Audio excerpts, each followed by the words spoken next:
Saudara, kalau lagi perang nih, biasanya yang harus diutamakan adalah gimana strategi buat menangin perang. Gimana taktik supaya kita bisa menang ketika perang itu terjadi. Nah, ini nih lagi dilakukan oleh pemerintah. Salah satu strateginya lagi untuk memenangkan perang di tengah pandemi. Memenangkan ketika ada potensi pendapatan negara akan tergerus gara-gara pandemi. Salah satunya sekarang yang dilakukan adalah strategi melalui bea materai. Iya saudara, materai yang kalau Anda suka lihat kayak perangko kecil. Nah sekarang ini jadi salah satu strategi pemerintah untuk menambah pendapatan negara.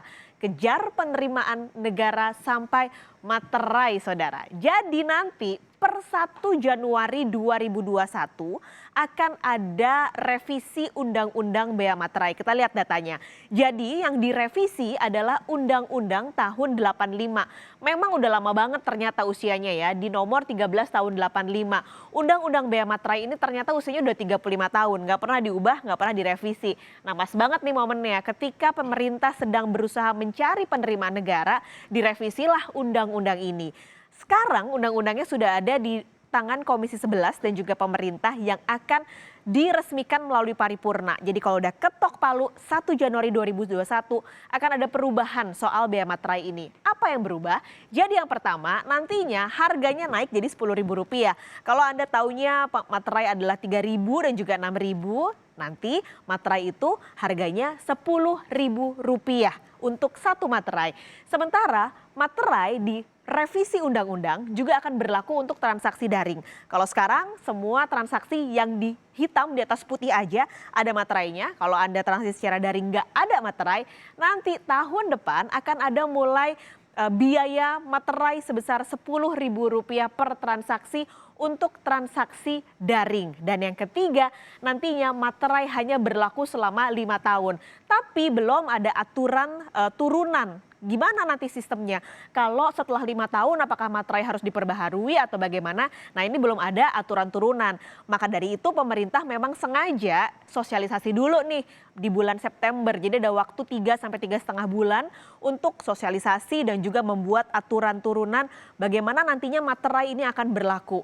Ada 3 nanti saudara, jadi materai tempel, kalau yang kita tahu bentuknya kayak perangko itu, nanti juga ada materai online dan materai dalam bentuk lain. Lalu apa saja yang akan dikenakan transaksi atau biaya materai di transaksi daring? Jadi ini tuh yang paling dekat dengan kehidupan kita ya, sehari-hari pasti ada aja transaksi yang kita lakukan setiap bulan. Pertama, bayar listrik dan juga telepon. Jadi kalau tagihan Anda di atas Rp5 juta, jangan kaget tahun depan akan ada biaya yang menempel Rp10.000 per transaksi karena akan mulai dimateraikan. Lalu ada juga tagihan kartu kredit. Kalau tagihan Anda di atas Rp5 juta akan ada biaya transaksi Rp10.000. Dan belanja daring juga ada di atas Rp5 juta. Nah yang cukup agak mengejutkan sebenarnya adalah transaksi saham. Karena transaksi saham ini akan masuk dalam pernyataan surat berharga. Jadi surat berharga ini termasuk saham, termasuk obligasi, lalu juga sukuk. Kalau deposito sekarang kan juga udah dimateraikan ya. Jadi di tahun depan juga sudah mulai materai. Nah yang baru adalah saham, sukuk dan juga obligasi yang termasuk surat berharga akan ada penempelan biaya materai Rp10.000. Mungkin banyak yang protes, ya ampun materai aja receh gitu sampai dibiayain, sampai dinaikin, sampai harus ada transaksi daring yang nempel gitu. Emang sebesar apa sih potensinya? Ternyata besar saudara. Kalau melihat potensi dari setiap tahunnya biaya atau bea materai yang muncul, jadi ada potensi kalau naik Rp4.000 saja, kenaikan atau potensi penerimaan bea materai menjadi Rp11 triliun. Besar kan sebenarnya untuk penerimaan negara.